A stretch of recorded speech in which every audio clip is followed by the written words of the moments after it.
Hi all welcome to Crick Arena. Team India ഇപ്പോൾ വലിയ ഒരു പ്രതിസന്ധി ഘട്ടമാണ് അഭിമുഖീകരിച്ചു കൊണ്ടിരിക്കുന്നത്. കഴിഞ്ഞ T20 വേൾഡ് കപ്പ് നേടിയതിന് ശേഷമാണ് യഥാർത്ഥത്തിൽ ഇന്ത്യയുടെ കഷ്ടകാലം തുടങ്ങിയത് എന്ന് പറയേണ്ടി വരും. പല പരമ്പരകളും ഇന്ത്യക്ക് നഷ്ടമായിരുന്നു. അതുകൊണ്ട് തന്നെ വലിയ രൂപത്തിലുള്ള വിമർശനങ്ങൾ ഇപ്പോൾ ഏൽക്കേണ്ടി വരുന്നുണ്ട്. ഇന്ത്യക്ക് തിരിച്ചു വരാനുള്ള ഒരു സുവർണാവസരം വരുന്ന ഇംഗ്ലണ്ടിനെതിരെയുള്ള പരമ്പരയിലാണ്.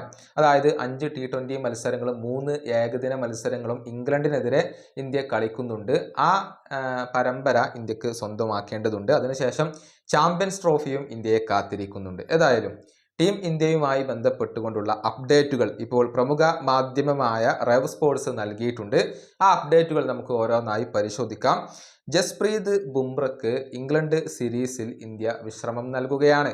അതായത് T20 മത്സരങ്ങളും ഏകദിന മത്സരങ്ങളും ബുംറ കളിക്കാൻ സാധ്യതയില്ല. അത് തീർച്ചയായും നല്ല കാര്യമാണ് എന്ന് തന്നെ പറയേണ്ടി വരും. കാരണം സമീപകാലത്ത് തുടർച്ചയായി ഒരുപാട് മത്സരങ്ങൾ ബൂംറയ്ക്ക് കളിക്കേണ്ടി വരുന്നുണ്ട്. വലിയ ഒരു വർക്ക് ലോഡ് അദ്ദേഹത്തിന് ഇപ്പോൾ ഏൽക്കേണ്ടി വരുന്നുണ്ട്. മാത്രമല്ല ഫിറ്റ്നസ് പ്രശ്നങ്ങളും ഉണ്ട്.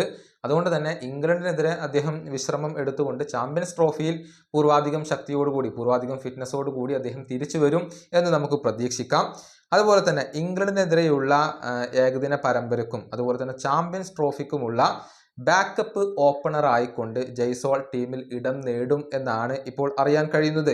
അതായത് ജയ്സോളിന് ഇന്ത്യൻ ടീമിൽ സ്ഥാനമുണ്ടായിരിക്കും. അതുപോലെ തന്നെ ഇംഗ്ലണ്ടിനെതിരെയുള്ള T20 പരമ്പരയിൽ മുഹമ്മദ് സിറാജ് കളിക്കാൻ സാധ്യതയില്ല. അദ്ദേഹത്തിന് വിശ്രമം നൽകാനാണ് അധികൃതർ ഇപ്പോൾ ആലോചിക്കുന്നത്. അതേസമയം ഏകദിന മത്സരത്തിലേക്ക് അദ്ദേഹം തിരിച്ചു വരും. അതുപോലെ തന്നെ ചാമ്പ്യൻസ് ട്രോഫിയിലും അദ്ദേഹം ഉണ്ടാകും എന്നാണ് റിപ്പോർട്ടുകൾ. അതുപോലെ തന്നെ വാഷിംഗ്ടൺ സുന്ദർ, അർഷദീപ് എന്നിവർ ഈ ഒരു ടീം ഇന്ത്യയിൽ ഇടം നേടിയേക്കാം. ഇംഗ്ലണ്ടിനെതിരെയുള്ള പരമ്പരയിൽ അവർ രണ്ടുപേരും ഉണ്ടായേക്കാം. അതുപോലെ തന്നെ ജനുവരി 12-ാം തീയതിയാണ് ഈ ഒരു ടീമിനെ പ്രഖ്യാപിക്കുക. ഇത്രയും വിവരങ്ങളാണ് റെവ് സ്പോർട്സ് നൽകുന്നത്. നേരത്തെ തന്നെ ഇത്തരത്തിലുള്ള വിവരങ്ങൾ പുറത്തേക്ക് വന്നിരുന്നു. ഇംഗ്ലണ്ടിനെതിരെയുള്ള പരമ്പരയിൽ രോഹിത് ശർമ്മയും വിരാട് കോഹ്ലിയും കളിക്കും എന്നായിരുന്നു റിപ്പോർട്ടുകൾ. മാത്രമല്ല ചാമ്പ്യൻസ് ട്രോഫിയിൽ ക്യാപ്റ്റൻ ആയിക്കൊണ്ട് രോഹിത് തന്നെയായിരിക്കും ഉണ്ടാവുക. അതുപോലെ തന്നെ വൈസ് ക്യാപ്റ്റൻ ആയിക്കൊണ്ട് ബൂംറയും ഉണ്ടാകും എന്നായിരുന്നു റിപ്പോർട്ടുകൾ ചൂണ്ടിക്കാണിച്ചിരുന്നത്. ഈ വീഡിയോയുടെ അവസാനിപ്പിക്കുന്നു. അടുത്ത വീഡിയോയുമായി വീണ്ടും കാണാം.